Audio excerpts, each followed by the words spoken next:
Hey, well, good evening. Today is November 20th, 2023. This is the Rowan County, North Carolina County Commission meeting. We are honored that you are with us here tonight. Thanks for being here. And we start off our meetings as we do every 2 weeks with a couple of things. Number one, we're going to have our chaplain, Chaplain Taylor, come forward. He's going to provide what is called a solemnizing prayer for us. What that means is a solemnizing prayer is for the commissioners. It's not for you.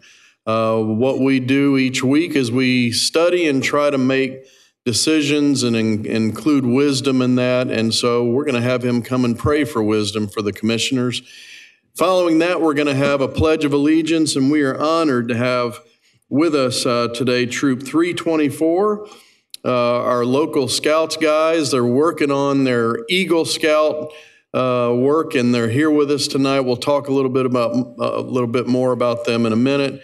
But commissioners, if you'll join me, we'll get started and we'll have them present the colors. Go ahead, Chaplain. Let's pray. Father, we thank you for the privilege to be here tonight. We thank you for the honor and privilege to pray for our county commissioners, dear Lord. We thank you for the friendship we have with them, and we thank you for the work they do for this county, dear Lord, the dedication they have. The preparation they do, dear Lord, we ask you tonight to give them the wisdom they need tonight. We pray, Lord, that you'll be with us in this meeting tonight, guide and direct them in Jesus' name. Amen. Scouts, if y'all want to come up front here, have them present the colors and the Scouts fall in with them.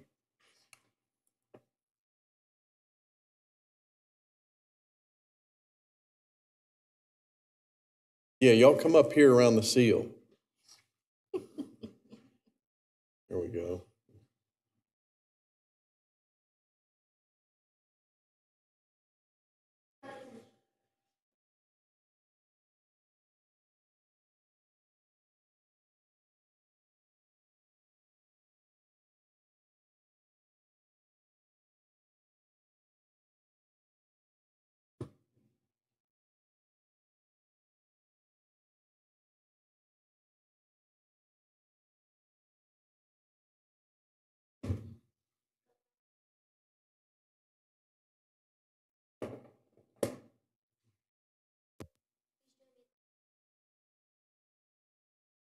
Pledge allegiance to the flag of the United States of America and to the republic for which it stands, one nation, under God, indivisible, with liberty and justice for all.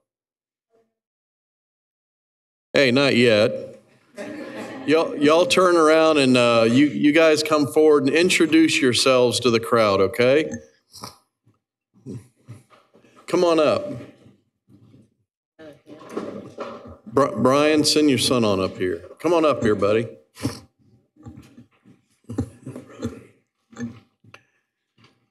All right, starting over here, y'all introduce yourselves to the group.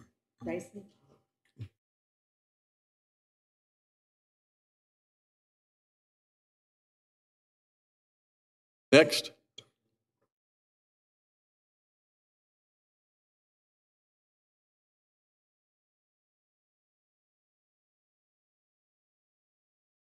All right, let's give these young men a round of applause, okay?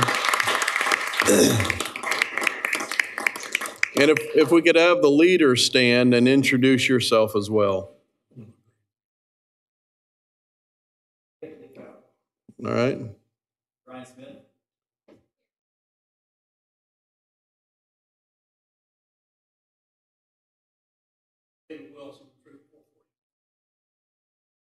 Who else we have? Is that it?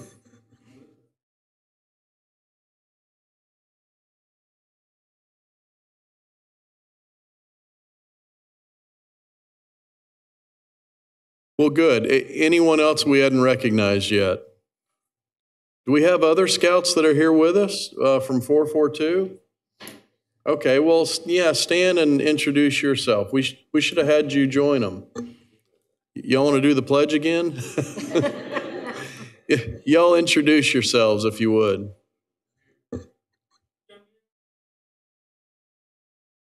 Thank you.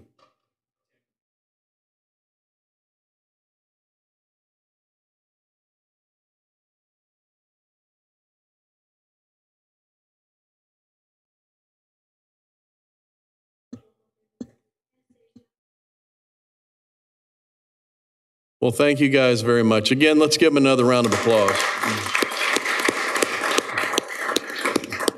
Go ahead. Yeah, you can be seated. Thank you.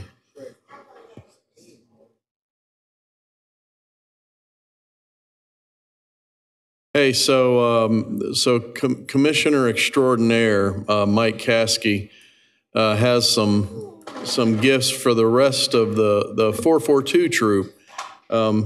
442, why don't you come forward real quick, and we've got some stuff for you as well.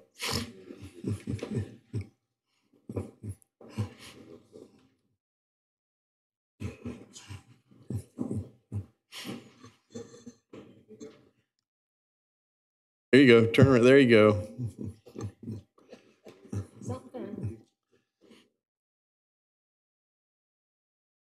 Now these are Rowan County Frisbees, and we found that they fly really great in this room. So if y'all would like to throw them around during the meeting, that would be awesome. Yeah. The leaders are saying, you don't know what you've asked for. Yeah. Throw them at your favorite commissioner. All right. Well, thank you guys for being here. It's our honor to have you, and thank you for working on your leadership skills. I know that you're here to work on some badge work, so we appreciate you being here. All right, we'll get started with our business. We've got one addition, I think, to make, which will be consent item Y. It's a resolution designating official depository. We'll add that as item Y under consent. And I think that's it, isn't it, madam? Okay. So do we have a motion to amend the agenda? Yes. All right. Motion and a second?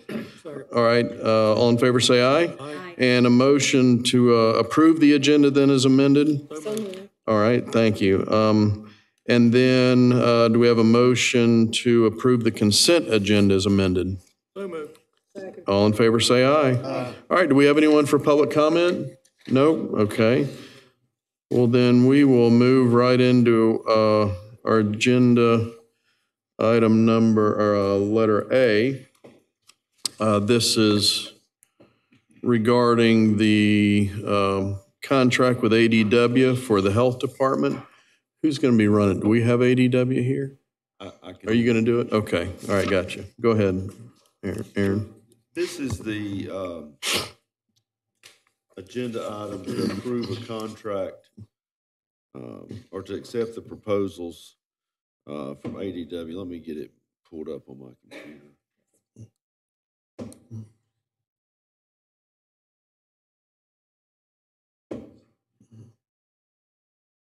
Just let me walk through the numbers with you. First of all, this is just to approve the contract with ADW to do the design, construction, administration, et cetera, or to approve the proposal and then authorize the manager to enter into an agreement with ADW. Their fee is 0.0675, which is 6.7%. Which is a fair fee for architects.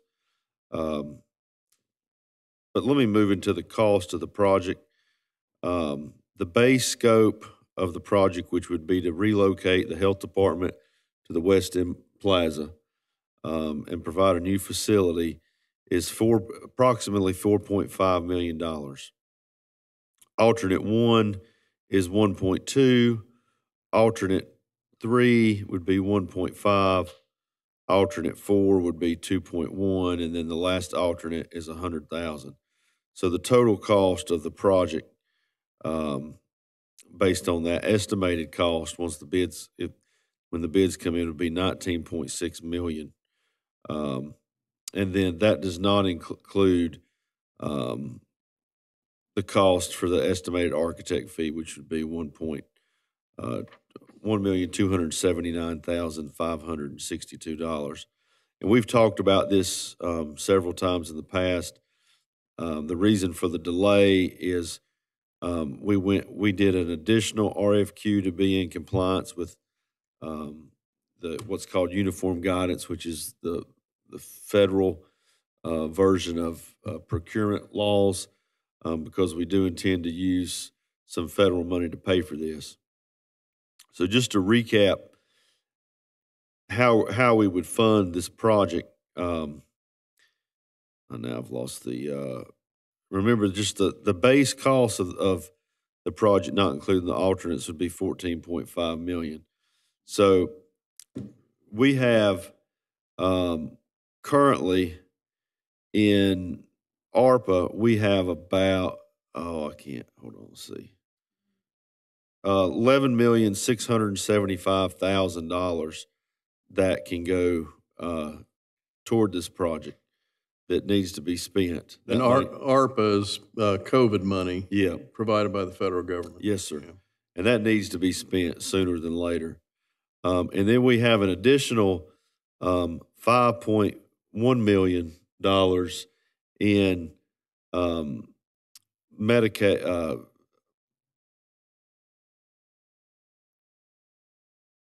It is Medicaid, but what cost settlement money?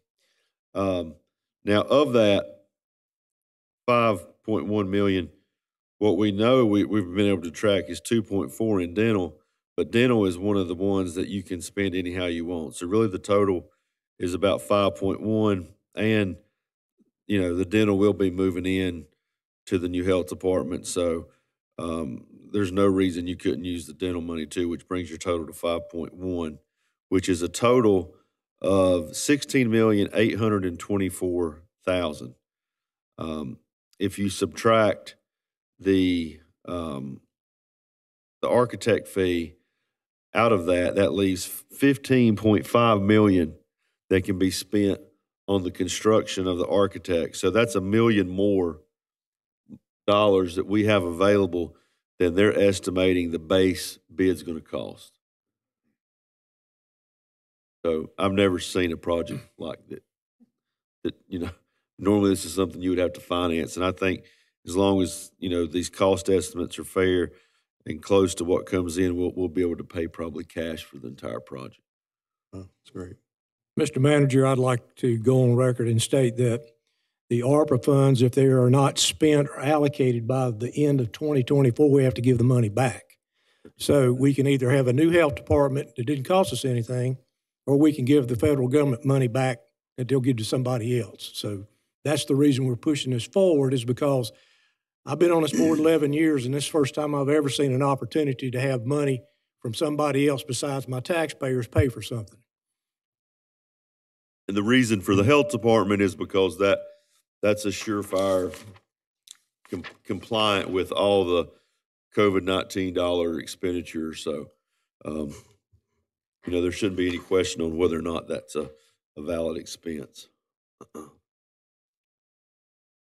And all the action tonight, the board is to approving the proposal fee and authorizing the manager to enter into a contract for $1,279,562.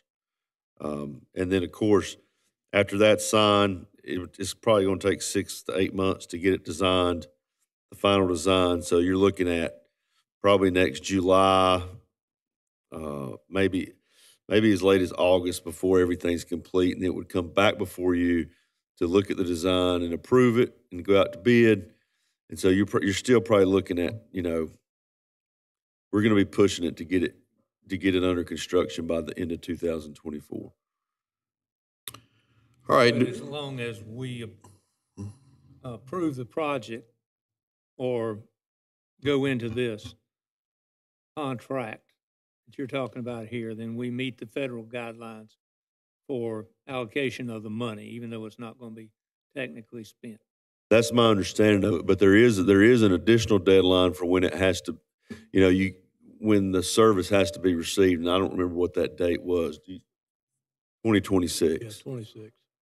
December 31st of 2026. So we'll have 2 years from next December. All right, so Aaron, you said 2 things. One was to enter into an agreement with ADW? Yeah, to And authorize them. authorize you, Mhm. right, to enter an agreement. There was another. That'd be it. That's it. All right. Do we have a motion? So moved. All right. Any other discussion? Okay. All in favor, say aye. Aye. Any opposed? All right. All right. For the scouts, what just happened is all of these items that come before us that have to do with spending, the state statutes say that we have certain ways that we have to go about determining if what we're going to spend money on, and it has to be approved in certain ways. And if we're going to go out and spend money, we have to get bids on that of 3 different bidders. And so there's a lot that goes into that. But if you all are familiar with the old mall, if you know where that is, the county owns that, and we are using it for county purposes now. And so our health department has grown out of space. And this will remodel. How many square feet? Do you know how much square feet that is? I don't know the answer to that, Mr. Chairman. Okay. A lot. A lot. It's a lot. That's a technical measurement that we use here. We use it quite a bit. A lot. And cost is a lot. And so that's how we have to go about doing things is they get the pricing and then they present it to us and we approve it or disapprove it. So we just approve that and we'll move on to the next item. All right, County Attorney JD's. Somebody nudge him.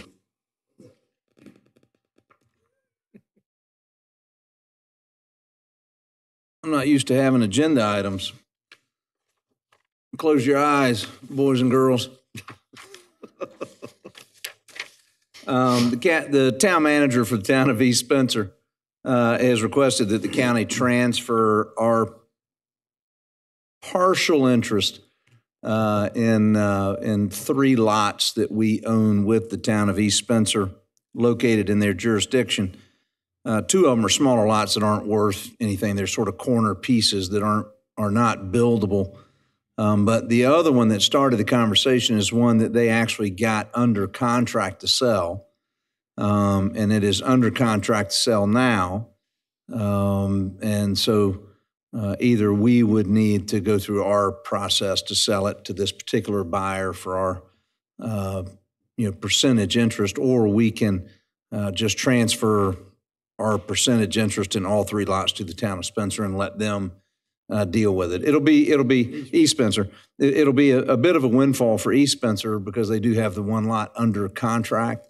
But we've had this partial interest for, I think, 12 or 15 years. It's been longer than I've been the county attorney, so it's been at least 18 or 19 years because this was done before I became the county attorney. But anyway, so the request is to transfer those lots. The statute gives us the authority to transfer those lots to another governmental entity, and we can do it at no charge to them. We can do it by private sale. We just need you guys to approve the transfer of our interest in those 3 lots and authorize the appropriate staff to execute the documents. All right. Pretty straightforward, helping out a municipality. Do we have a motion to approve releasing our interest to East Spencer? So moved. In a second. All right. All in favor, say aye. Aye. Aye. All right. Thank you. Excuse me, Chairman.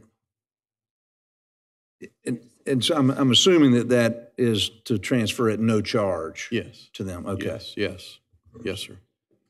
All right. That's what we call a comeback. Yes, it is. Yeah. By the way, Brian, you're off the hook. I'll tell you later. All right.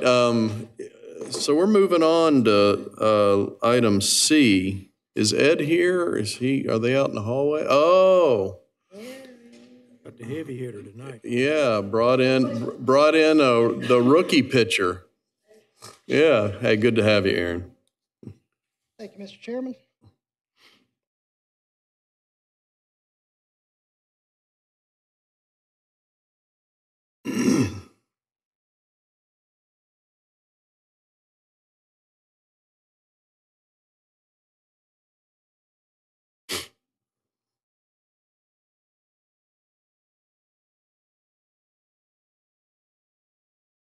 All right, we have request Z0823 from Joe Dirt Recycling. This is at the 5900 block of Wright Road. They are requesting to go from rural agricultural to rural agricultural with a conditional district for a hard waste recycling facility. This property is located off of Wright Road. It's near Enochville, just west of Kannapolis here. The site itself is parcel 249B035. This is a 25-acre parcel looking to rezone approximately right at 2 acres, approximately in this area right here. There's a site map a little bit later on in the presentation that will break down exactly where they're looking to rezone. But for a little bit of background to see how we got here. So Mr. Keller owns about 5 properties in this area. They total around 97 acres. Over the past several years, he's been in some sort of either mining or mulching operation. Some legal, some not so much. And back in February of this year, he was put in violation by the Department of Environmental Quality. Some of the mines out there. As of June, he's cleared that up with the state. He's no longer in violation. So he applied for a rezoning for this portion for a portion of this property to yard waste clearing, which he's been doing some work with the city of Kannapolis beforehand. So we'll start off with the land use plan recommendations. This is in Area 2 of the Western Area Land Use Plan, which generally recommends medium density residential. Additional and conservative subdivision designs maintain minimum lot sizes, encourage compatible land uses through performance-based standards when near a voluntary agricultural district or existing proposed industrial and commercial activities.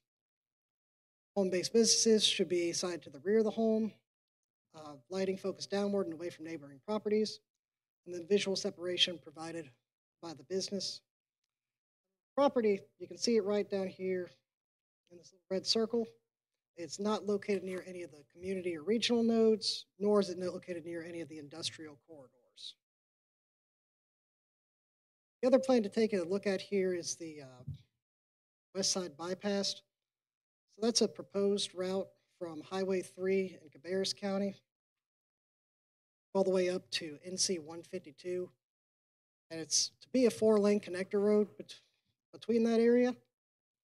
Now, as of today, there hasn't been, it's an unfunded project. There's no preliminary designs with it, and there's no cost estimates as well. So it's unlikely that this project, if approved, will affect the alignment, but the proposed alignment now does go through that. Now we'll go up with the purpose and intent of the zoning districts. The rural agricultural district is for a minimal level of land use regulations. Multifamily uses are discouraged. That's to provide protection from the most intensive land uses and standards for home-based businesses. And then development standards are to protect residents from non-residential uses. Requested conditional district, the uses may be appropriate if specified criteria are met, and then attempts to address the anticipated impacts from a yard waste operation processing yard, which is land clearing, debris, stumps, limbs, leaves, and grass. The conditional district is some mitigations of the impact.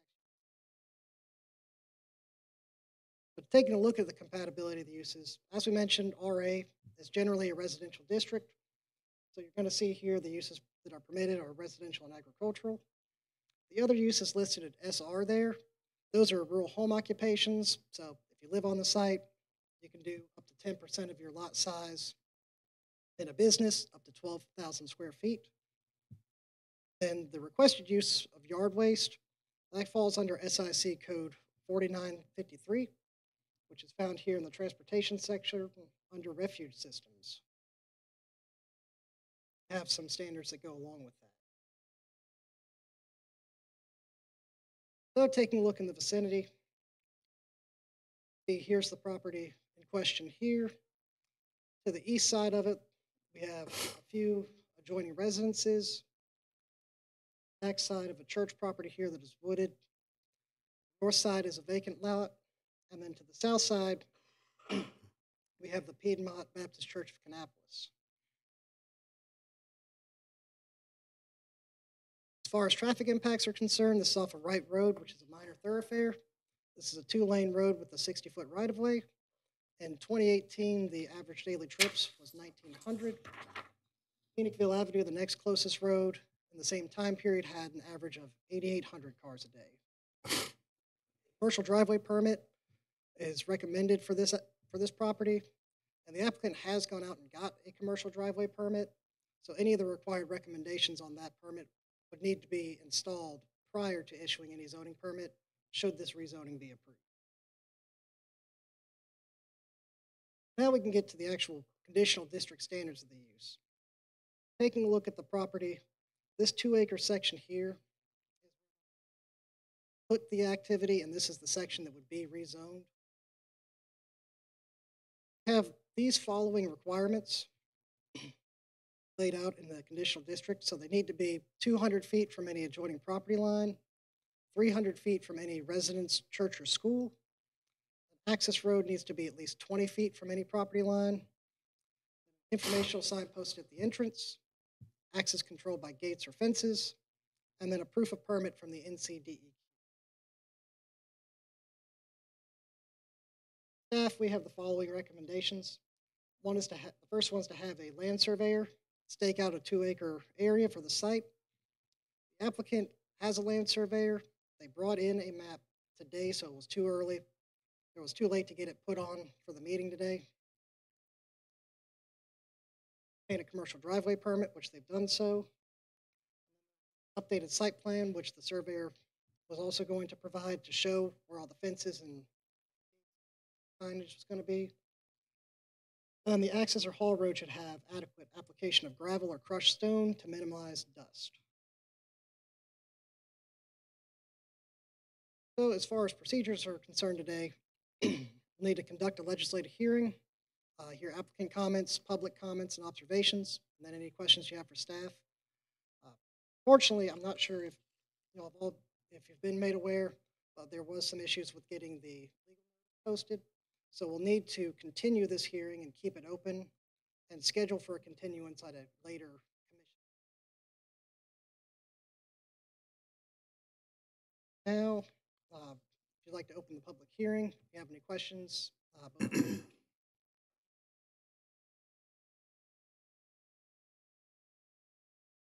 So our understanding is they were basically harvesting soil from this site for a DOT project, right? Yeah, that's what, if you look, this pit right here was the borrow pit. At this point, that should be closed. Well, I think we would be interested to know what is the not so legal stuff that was part of this. Do you know? I'm not the most familiar with that, but been mining operations on other properties. You can see along here from just different digging projects and mulching projects. There's been a lot of things over the years, but I'm not familiar. And they own that as well?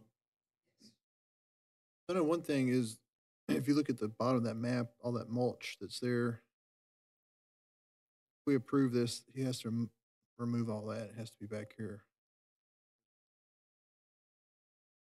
At the very bottom, there's a bunch of mulch, if you see the bottom of the map. So right now, if we approve this, then he'll have to move that mulch back into that 2-acre section. And I think, if I'm not mistaken, the pit, because I think this question came up during planning board, we have no jurisdiction over that because that was the state. We had a contract with the state, so he was exempt from us having anything to do with that. So at some point, the state has to have remediation for that pit. It's not really going to be up to the county for that. Right. The borrow pit there was it was exempt from local zoning and erosion control since it was. But if that road goes through, they're going to inherit that very problem, right? All right. One thing I did forget to mention here, so the 2 acres in question, part of the reasoning behind that is due to how DEQ waste facilities at 2 acres and under, they don't have to go through the formal permitting process. They're allowed to do what's called a notified site, and instead of going through that formal permitting process, they just have an annual update report that they send.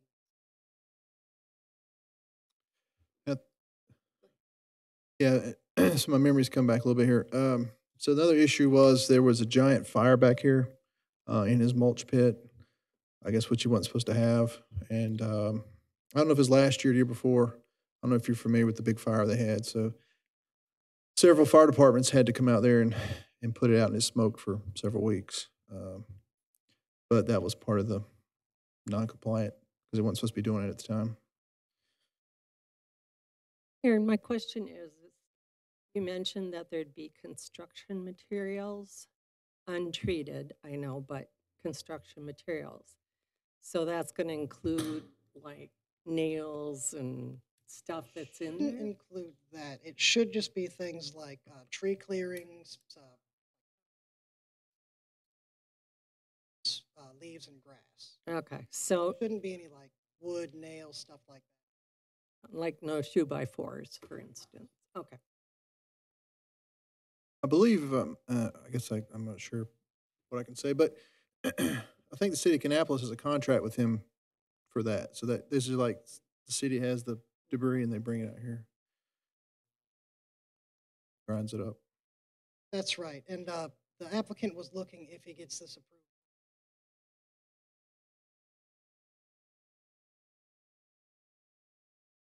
All right, any other questions for Aaron? The requirements said that they could not be within 300 feet of a church. Does that mean church property, the church itself? It would be the church building. So if any of the operational areas, so if they were like the parking lot or the building there, that was within 300 feet, they'd have to move it away. There's a church in the rear and the side of this property, is that correct? Right. So the church property is right. Well, one of the church properties is right here, and the 300-foot buffer does skirt the church property, but it is in the woods behind the church, so not in any of the operational area. Is that the white building? Yeah, this In is the the back. church down here. I mean, the one in the back. That church building. We're on the Church right. here. Okay, that's what I thought.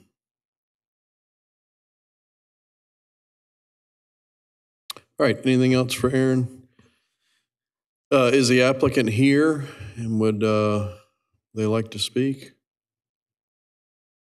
Okay.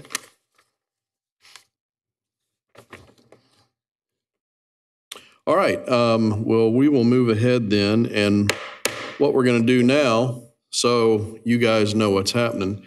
Aaron works for what's called the planning department. It's a department here in the county, and so when someone has land that they want to do something a little different with, other than what it's permitted for, and we want to change the zoning, they come to Aaron and folks like him, and they work with Aaron. Then Aaron comes to us and says, hey, here's the case, and we need to decide if we're going to approve this or not.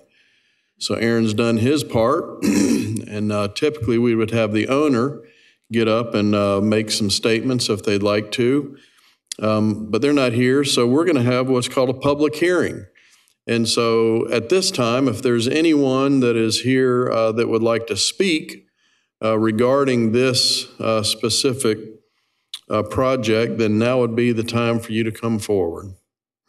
Anyone? Anyone? Going once? Jimmy? Just for old time's sake. All right, then we'll. What? No. So we'll We'll leave the hearing. leave the open. public hearing open. Okay. Table this for All right. For a future meeting.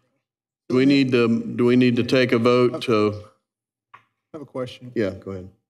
So if we want to add additional conditions, when do we do that? The next meeting? Yes. And so, and usually when you table, you need to table to a specific date. We can't just leave it open. So was the idea that we would table this to the second meeting in January? Whichever was preferable, we can do it as early as the December meeting. Oh, December 5, I think was. So we can table it to December 5. Yeah. And have enough time to get the notice. Mhm. So that motion would include that date. Yes. December 4th, excuse me. So do we make a motion to table it then? Motion to table to December 4th. I'll make that motion. All right, second. Second. All in favor, say aye. Aye. All right, thank you. All right, we'll move on to the next item. Shane, welcome.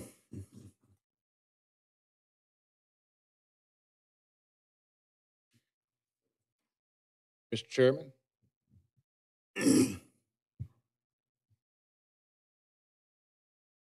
right, this request is from property owner Ricky Paquette for his land located at the 300 block of Bee Lake Drive, and that's tax parcel 640076. Screen here, this is on the Second Creek Cove of High Rock Lake, just below the bridge here on Bringle Ferry Road, and it's off of Pool Road here at the subject site.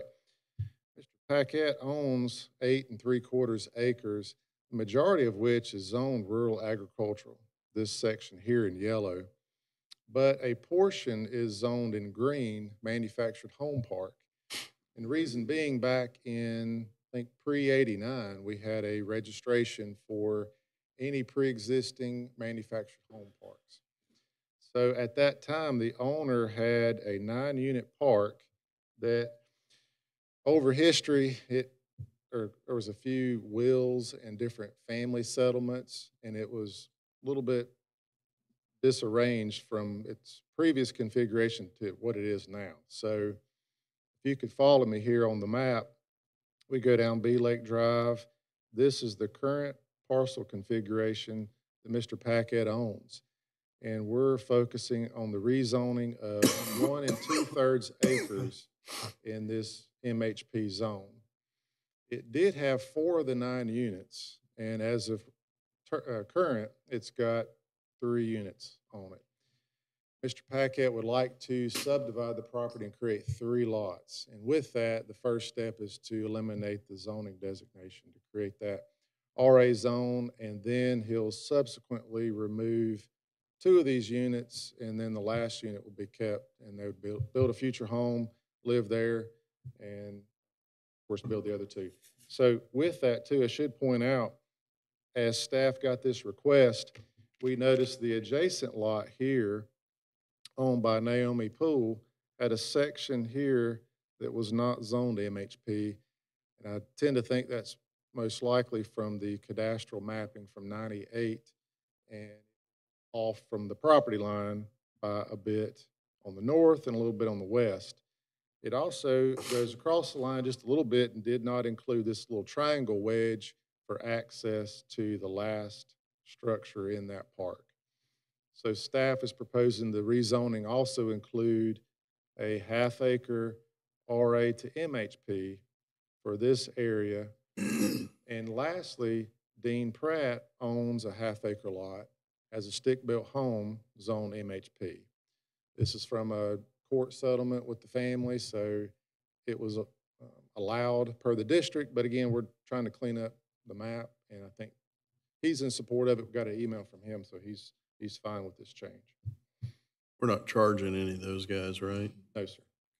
They got to join in the application. Nice.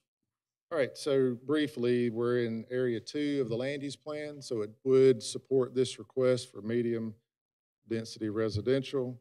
And for notice, 5 folks received letters.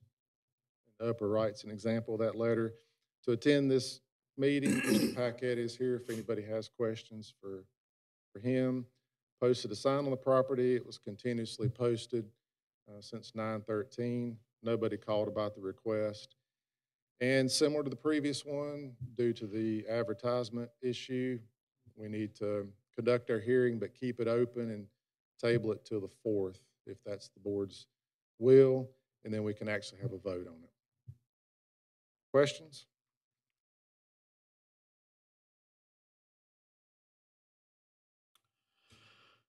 So once again, so we'll open the floor to a public hearing.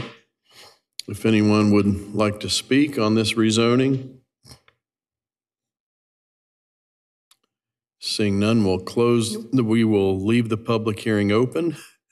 I'll bite my tongue. And move we table it to December the 4th. Is that your motion? Yes. All right, second. All in favor, say aye. Aye. So, guys, so again, what's happening here is not only do they have to post signs and they have to send out letters to people who live in the area about a potential change in their area, we also have to post it by law in the newspaper. And the newspaper had a little mix-up. They have to have a 2-week notice. Isn't that right, 2-week notice? And somehow these 4 items we're going through didn't make it into the paper. There was just a little snafu with the paper. And so we are not meeting the legal requirement of a 2-week notice. And I say that in the nicest type of way. Nothing to do with our good friend here from the Post. Still, listen, stuff happens. It just happens. And so we're going through what we typically do tonight with the hearings, and we'll have folks come up and present. But we just can't vote on it tonight because proper notice in the paper wasn't given. So we'll come back at the next meeting, and we'll finish all of these up. So now you know what's happening. All right, Shane, back again. Legislative hearing for Z 10-23. Now, the scouts will be interested in this one. Yes, they might be. I don't know. All right. Our next item here is from property owner Leah Jaunakais. Got that right this time? And the applicant is Danny Norman, local architect here with Ramsey, Bergen, and Smith, but he's helping Miss Leah, the owner of Tiger World of the Carolinas, for the property located at 4400 Cook Road. So what we're looking at here is a rezoning. It will encompass 7 tracks, what you see displayed on the screen here at the bottom. And let's look at the property. Outlined here in red, not quite halfway between Old Concord and Faith Road, but close on the south side, currently accessed at the end of Cook Road. And zooming in on the aerial photo, the current boundary here that's outlined in red, 7 parcels, this totals 36 acres.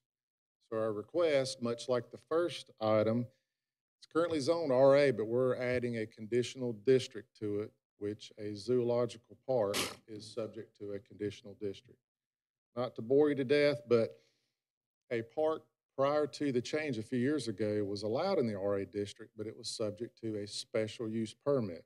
So it didn't really need a zone change to accommodate the nonconformity or any other request in between, but it just happens that now we're requesting this change, or the applicant is, to make the zoo conforming, but also accommodate requested expansions at the zoo. Twofold approach. And we'll start with the overall site plan. From the audience, this will look like a bunch of jumbled mess, but in detail, when you look at the site plan, this is a very large scale 2-sheet site plan that Mr. Norman prepared. And I want to start on the lower side.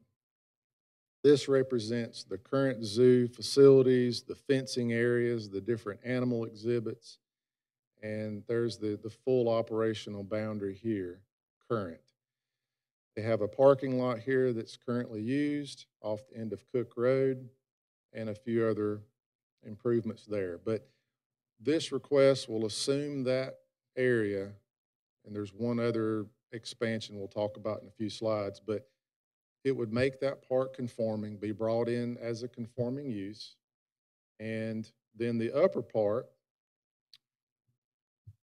is where the majority of these expansions are going to occur. So here's Highway 152. Cook Road's off the screen here, but it comes in, there's the parking lot just below that. But the proposal would be a new entrance off NC 152. Have a little median here for two-way traffic coming in. As a large electronic message sign that's proposed. Continuing all the way down to the end of the drive, a new ticket office, 1,000 square foot. To the left of that is a 1,550 square foot admissions and gift shop. And to the left is a restroom facility. Now, this section here we're going to talk about in the next agenda item, the special use permit for the campground. I do want to recognize that's part of this conditional district, but only in placeholder form. The details are really with the next item. All right. Also, coupled with these requests, as the board knows, very often we do road name hearings. So anytime you name a road for 911 purpose, even if it's only impacting one owner, statutorily you have to name it through a hearing process. So this is a hearing for the rezoning and these three road names to identify the new site off 152. Big Cat Run would be the name of that drive, and the access and address would be off Big Cat Run. The loop trail would be Leopard Loop for the RV units and Spur Road Tiger Trail. For the expansion area, now on the Cook Road side, there's two entrances currently to the facility. I believe this is primarily a service entrance and maybe employees too. This is where the public comes and accesses the zoo. Primarily, part of it's paved and then the rest of it is primarily grassed, maybe some gravel. But part of the request, this yellow area could be a future expansion for exhibits.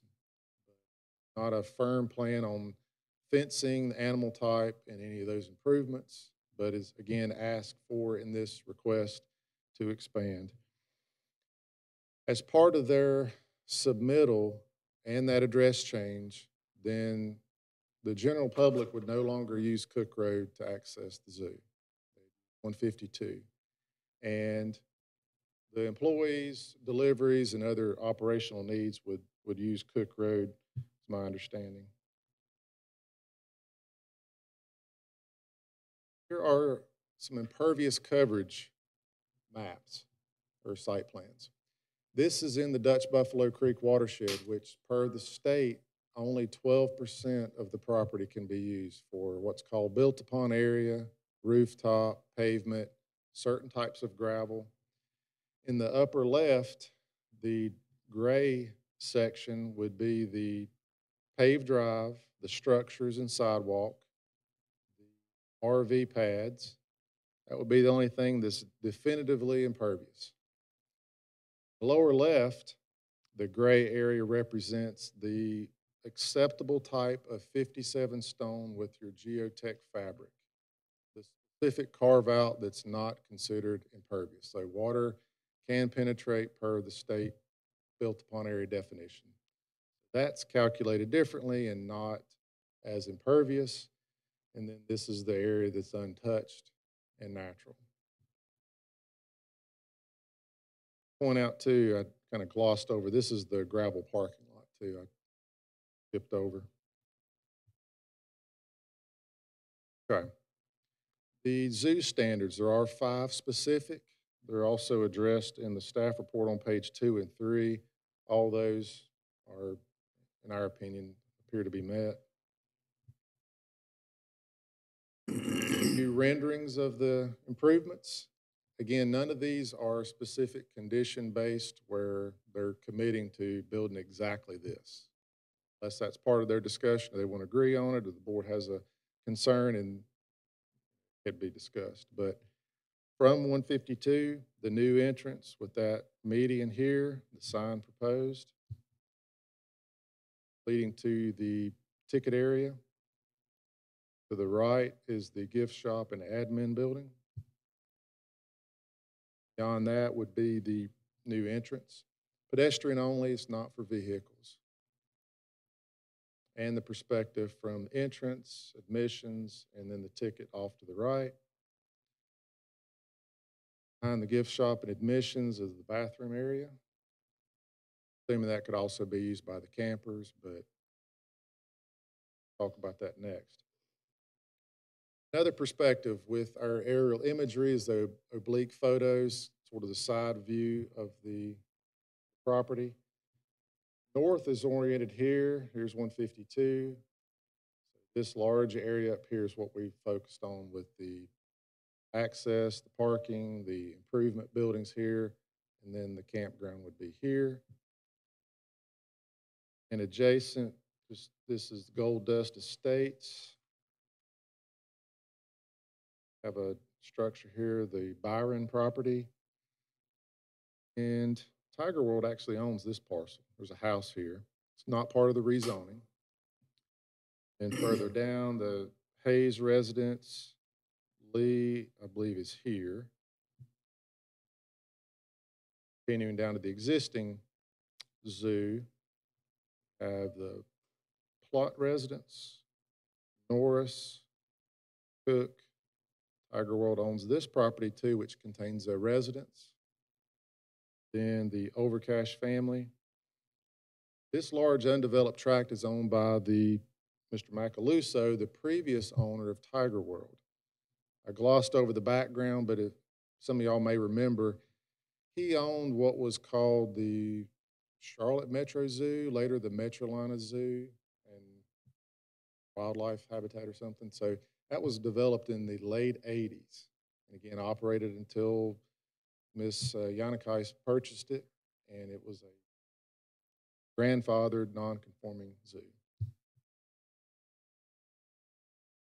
think one of the major benefits the residents from the planning that attended the planning board meeting noted would be the Cook Road current situation. That's a dead-end road. It is state maintained, 18, 19 feet wide, but you see it's unmarked. It's a tar and gravel road, not really in the best of shape. Serves several dozen houses and the zoo. So this will be a nice transition over to the other side, and was agreed by a couple of the neighbors. Should point out, beyond this picture is the service access road, and there's a dumpster there right on the, probably in the right-of-way. They are planning on moving that. That was noted in the site plan. Planning board heard from a citizen that mentioned that was definitely going to be viewed favorably. That standard is a component of the conditional district too, so it would be moved to the interior and provide that benefit as well. In terms of our land use plan, we're in Area 3, and more importantly, the highway corridor overlay for 152, which does encourage highway business. It references a few specific standards, and I think we always keep in mind context to each one of these. So the zoo improvements are way off 152, probably won't be, well, they'll have some visibility, but not like an exposed business right up on the road.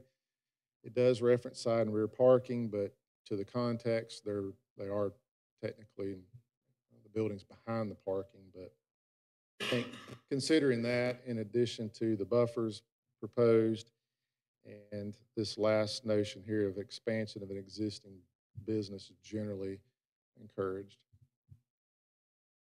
19 residents received notice. We had 2 that spoke at the planning board meeting. One mentioning the dumpster location, desire to move it further in the site. One reference, I think, some animal noise, maybe at feeding time, but nothing of significant concern from at least my interpretation of it. Sign posted on the site, and same continuance needed But for what it's worth, the benefit of tonight, it's a 6 o'clock meeting, so if anybody was interested, the assumption is they'd come tonight as opposed to the 4th, but we're covered by advertising the 4th. Any questions? And I should also mention Ms. Jaunakais is here, some other folks are here with her, and Mr. Norman, architect. Questions for Shane? All right, if the applicant is here and would like to speak, certainly welcome. We'd welcome you.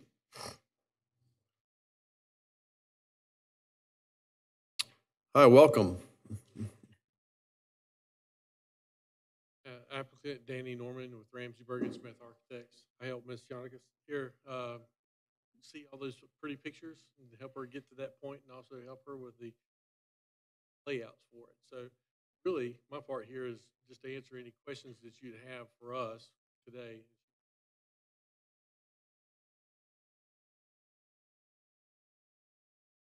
My name's Leah Jaunakais. I'm the president and founder of Tiger World Endangered Wildlife Preserve. And we're celebrating this year our 15th year as a zoo, so it's been quite many years. I think that I first want to say thank you for considering this development and growth that has been dictated by our expansions just in visitorship. When I first started, we did about $150,000 in revenue the first year, and our most recent one was 1.5 million. So you can see that's over a 10-fold growth. And with that growth, it's dictated even more development for the parking lot. Certain events like Boo at the Zoo that we just had and celebrated, we were at capacity and even exceeding capacity in the parking lot. And so this is one of the reasons that just from natural visitorship, we need to expand. So in 2016, I purchased that additional land in hopes for future growth and development. And I'm so glad to see that Tiger World has reached so many people. You know, we do over 30,000 school kids a year where they come to Tiger World, all from the local communities, Mecklenburg County, Rowan County, even all the way down to York County, all come to Rowan County to learn about endangered and threatened species at Tiger World. So one of the things that some of the residents even voice concerns over, and what we want to do is also help for the access for the schools, is the buses. They have a hard time going down Cook Road. They take up a lot of space. Our parking lot is not really situated to accommodate such a big bus with easy turnarounds. Dan and his crew has devised an amazing plan that even has a loop that allows easily for the passengers to be dropped off and the buses kind of loop around to make it really easy for children's access. So we have 18 amazing staff members, and you know, we do foresee that the zoo's growth will continue. And so we're really hoping that you'll consider Tiger World for this relocation of our entrance, our parking lot, and just allow easier use for people to access Tiger World and to get off of that Cook Road. So does anybody have any questions for me or about Tiger World? I'd like to know, you're showing an RV park. Do you currently have that in sight? Oh, no, we don't have an RV park at all, but we actually get a lot of campers. In fact, we get campers from the Boy Scouts, Cub Scouts, Girl Scouts, all kinds of people come and they do camping. And that's kind of how this developed, is we have a lot of people call us and say, hey, can I park my RV on site so I can come to Tiger World? And we don't have any hookups, we don't have any access. So one of the things that we wanted to do was, this would be obviously years down the road, but after the entrance and the parking lot, we wanted to create an area where kids can camp, and then also RVs can just stay short term, you know, probably no more than a 1 week rental that allows them to enjoy the activities at Tiger World and also, you know, be able to camp in the area. Thank you. I do have an expert witness if you have any questions about real estate and real estate values. She is here, and she did submit a letter for everyone.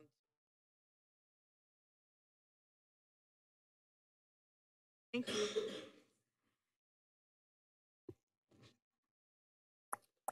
You didn't have to keep what was it, Joey the orangutan that was on loose for so many weeks? So that was Sydney the chimp. Sydney. And obviously that was way before Tiger World's time, but we've heard so many stories about Sydney the chimp and his gallivanting around Rowan County. Hey, Shane, I have a question for you. Well, will we be approving campgrounds Good question. in this? In the next item, this would be my thought, and Mr. Bees can provide his opinion, but You want me to just hold then? so I think this one we would do similar, we'd table it. We Yeah. should hear the special use permit next. I'll definitely be brief. All right, we'll Get the talk. property value assessment in. I think we should table that one too. Yeah. And then do them one, All two right, next. I'll ask that question. All right, so we will then open the floor. We're going to conduct a public hearing on this. If anyone would like to speak, this would be your time. Going once, going twice. And it only took me 3 times to remember. We're not going to close this. We'll leave that open. Do we have a motion to continue this until December 4th meeting? So moved. All right, all in favor say aye. Aye. All right, Shane, you're back up. Trying to get your steps in. Yeah, I got a question real quick. Yes, sir. So just to verify, so if we start our quasi-judicial hearing, we can't talk about the second thing, but we can talk about the first thing between now and then? Or we can't talk about any of it? When you say you can't talk about it, you mean you can't? Normally, you know, when we're doing our quasi-judicial, you say don't talk to anybody about it because all of it has to be open court. And that's the general rule. And the specific rule is that it relates to undisclosed communications. So if you do have a phone call, if you do get an email, or if you do want to go to the site and see it, we just need to disclose that as part of the hearing that happened. So it's really undisclosed communications is the issue. And so, yeah, you can talk as long as we say, yes, I had a conversation with her, I received emails from, we're okay. So do we need to notify you if we want to go visit? It would be good, just so we know. Okay, put me down. Yeah, and I'd like to go and take 100 of the neighborhood kids. If we could work that out, that'd be great. Hey, by the way, visitors here with us, how many of y'all been to Tiger World? Holy cow. Wow. Did you bring them in? Is this a setup? That's great. All right, now hold up both arms. Let's make sure you got all your arms. All right, that's good. That's good. Sorry, that was a tiger joke. All right. All right, so I need to, we're moving into a different type of hearing now. This one's a little more formal, so all the jokes will stop. And I know my commissioners are appreciative of that. The hearing for consideration. We have a couple things on our agenda tonight, so we're going to peel out of here, and we appreciate your hospitality. I'm sorry, you're not allowed to leave. That's okay. Thank you for being with us, and we appreciate your time here with us tonight. Thank you.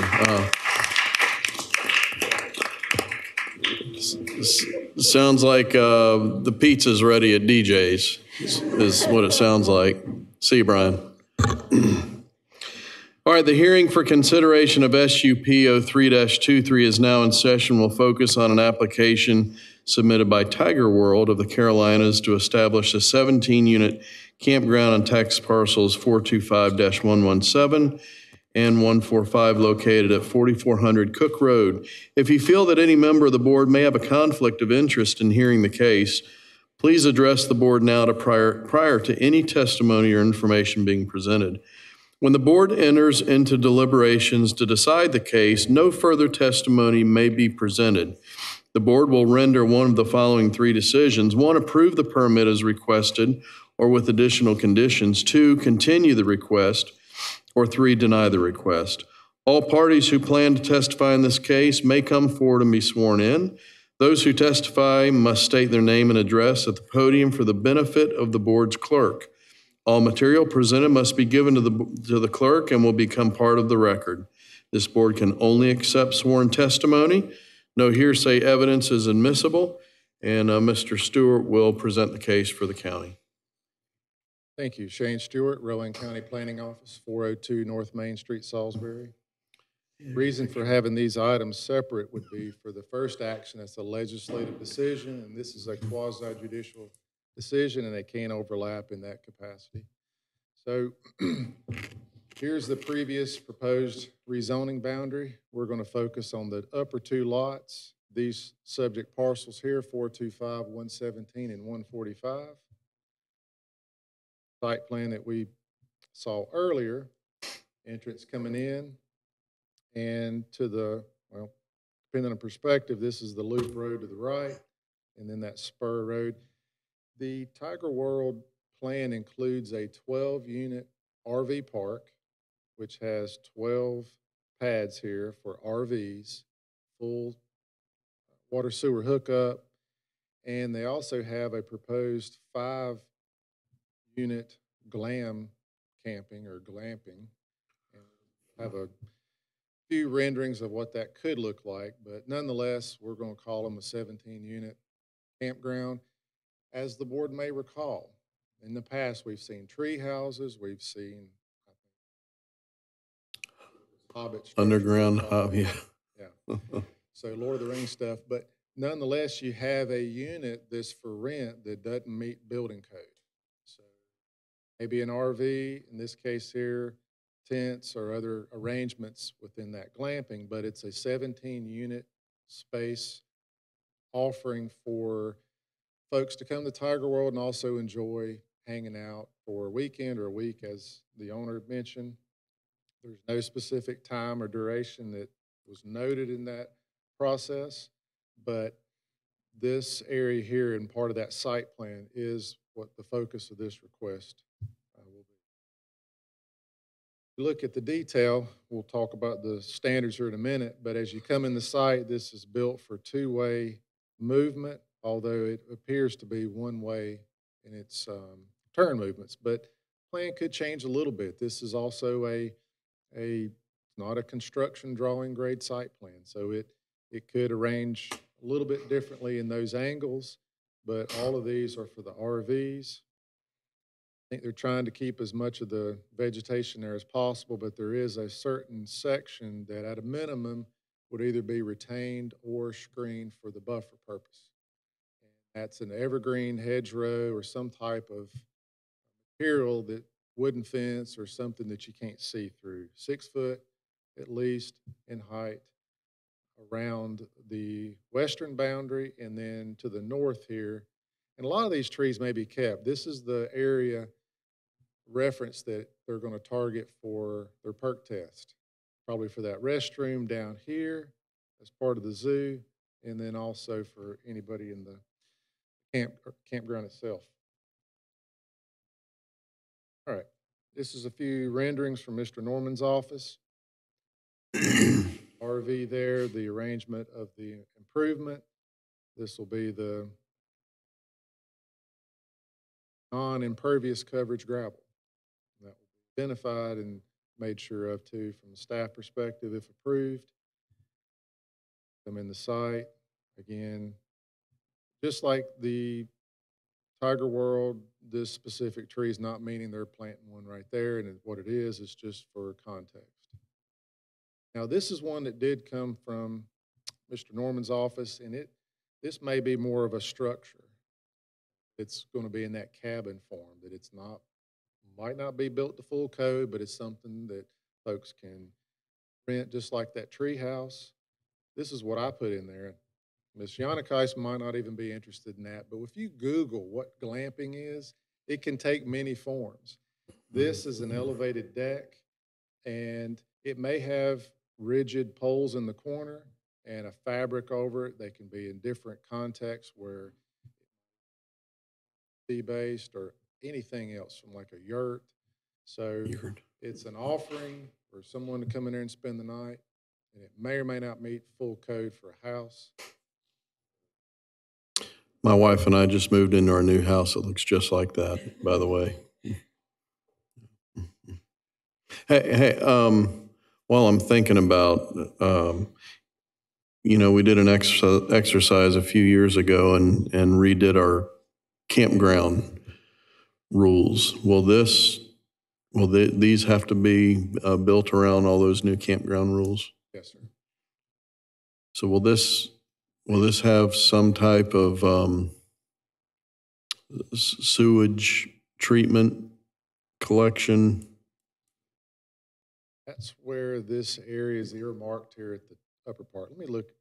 Here's a better perspective. This huge space here is their targeted area for perk test. It's just not been finalized yet. My understanding, and they can correct me if I'm wrong, you've got a restroom here and then sewer hookups here that will need to utilize disposal. Okay. Also, dumpster location here, we'll touch on the criteria next, but that's the earmarked area for a dumpster. But good question. We have the 7 standards, and then the last one's got multiple standards. But as I went through that, it appears to meet all these from lot size, setbacks, densities pending, but of course, that's a condition of approval. Pretty often we have a project, it's not shovel ready. They want to know that the board will approve it, and they have a reasonable expectation that that area should work. Did some preliminary check on that. So number 5, there's obviously no parking on streets. Each one of those campsites will have one space in addition to the pad, of course, and plenty of overflow for the zoo. The zoo will be closed, so if any other visitors want to go there, they can park in the large parking lot. Touched on the screening earlier. They did note fence screen material. That could be fabric or other things. So if there's any question or concern what that may look like, that can be finalized. And additional standards are the water and sewer, trash dumpster. We do the naming and addressing for each unit. This section here, the freestanding structure, that was to ensure that someone doesn't put a camper out there and then make it permanent by attaching to it. So that's not what they're proposing. So I cover that in the report too, the responses there and evaluation criteria. The applicants provided their responses and staff as well. Ours on page 3 and 4 does have a driveway permit, and you can see the responses there or ask any questions if you have any. We went over the land use plan stuff, not so much from a campground standpoint and recommendations. Same notice went out to folks, the bottom of which was the quasi-judicial. Probably would be better to, again, hold this separate. In my opinion, it is a special use permit does not require notice in the paper, but I think it's better not to bargain away legislative rights before you consider this. My opinion. But there are things that I think do need to get in the record, and there's testimony that will be provided dealing with property value assessment. Any questions?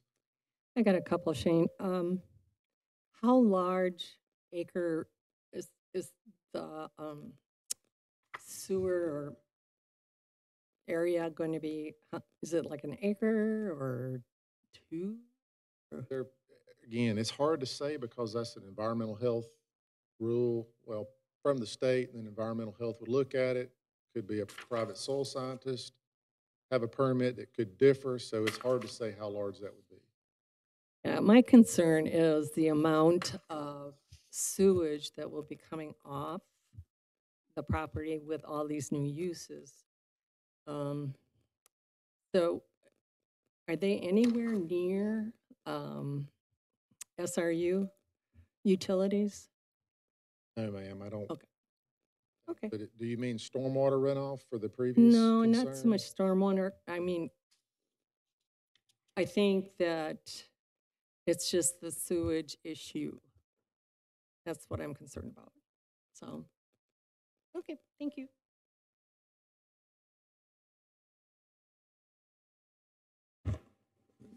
I guess one thing that might help for that is they wouldn't be approved for units there that weren't supported by adequate septic.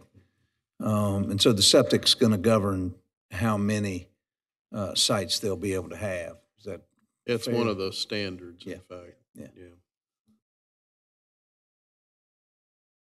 Thing, I can't remember about what we previously. What about outdoor burning? Loud. Like fire pits? Yeah. Would be permissible, yes, sir.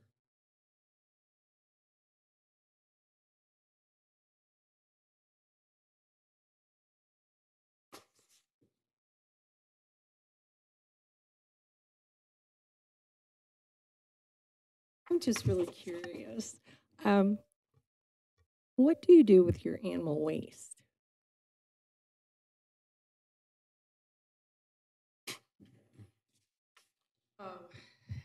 Hello.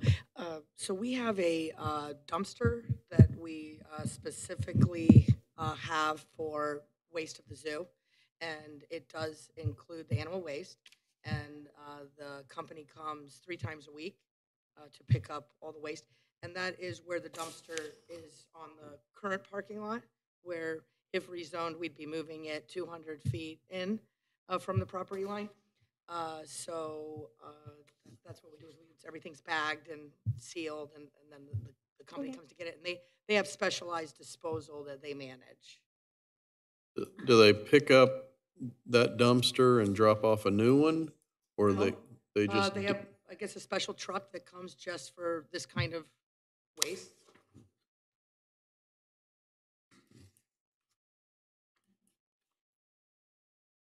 I would like to comment, if it's okay, just about how large the area is. I mean, obviously, I don't know anything about sewage, but just to kind of give you an idea, the tax parcel that's owned by Tiger World that's not in the rezoning is 2 acres.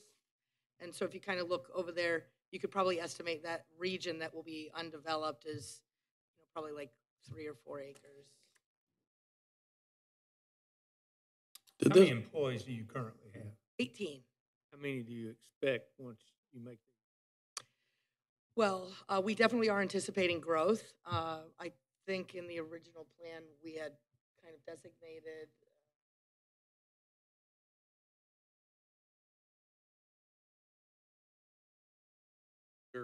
They're actually zoo areas. Customers come, so it's really.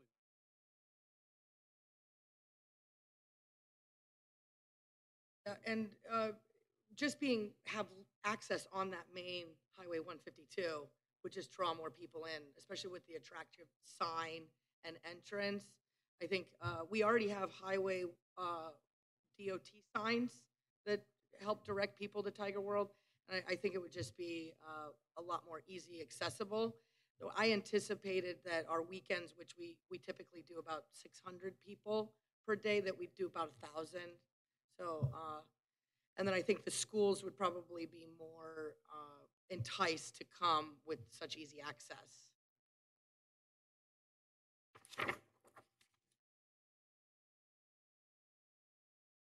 With a big sign, you'll get all kinds of people with kids going to the beach. They'll stop there before they go down. That's right, of course, yeah. All right, anything else from you all?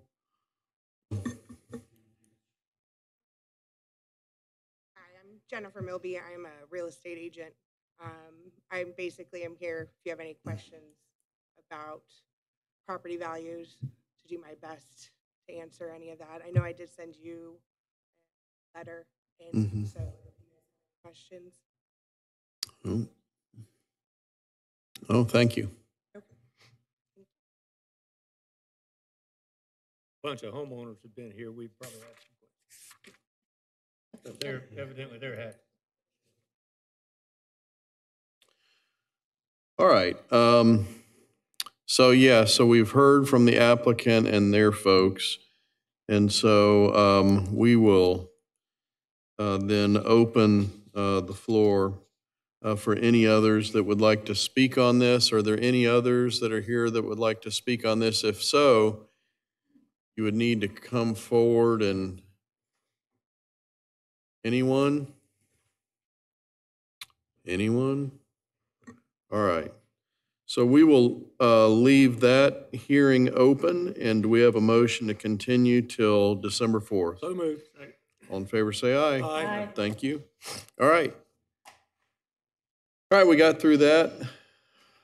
Now, Anna, financial reports. All right, so we will start with the cumulative expenditures for the year. We are 3.7 million over FY23 currently, which is 7.34%.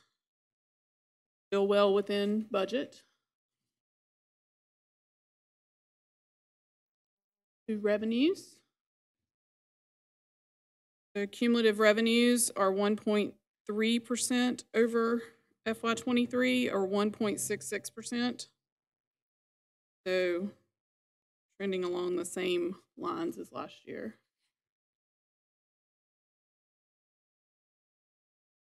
Then we'll look at property taxes.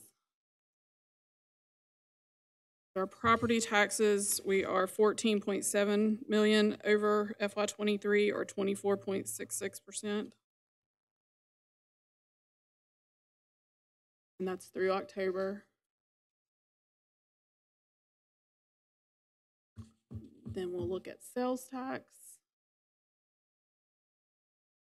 Trending along the same line right now, so we're 105,000 above FY23 or 1.6%. And then for the month of, and these are through August. One more. For the month of August, we were slightly down 31.8 thousand, so just right at $32,000.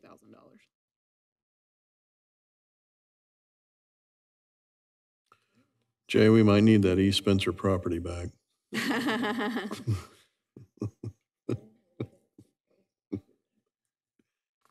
All right, and what's our question? I'm not aware of anything right now. Everything's.